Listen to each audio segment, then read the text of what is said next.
वक्फ board की जमीन को लेकर सरकार नया कानून संसद में पास करने वाली है। उसके बाद जितनी भी वक्फ बोर्ड की जमीन है उन जमीनों को लेकर नए कानून के तहत इस बात को प्रमाणित करना होगा कि ये जमीन वक्फ बोर्ड पे आने का माध्यम क्या था, उससे जुड़े दस्तावेज दिखाने होंगे।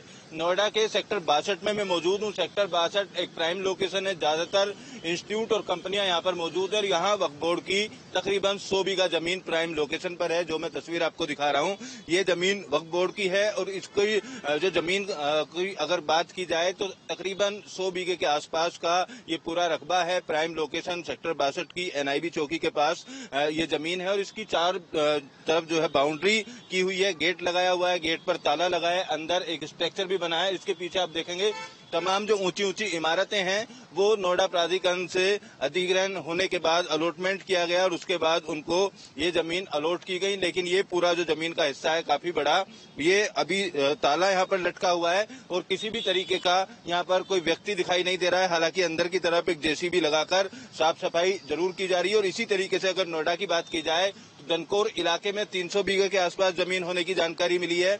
बादलपुर इलाके में 34 बीघा जमीन होने की जानकारी मिली है। वक्फ बोर्ड की बात की जाए तो दो तरीके की जमीन हुआ करती है। एक ऐसी जो नवाब या बड़े घराने हैं वो अपना वक्फ बोर्ड बनाकर अपनी जमीन को इसी तरीके से बोर्ड में शामिल करते हैं और पुश्तैनी यानी उनकी आने वाले जो भी नस्लें हैं उनके नाम पर वो जमीन ऑटोमेटिक होती रहती है।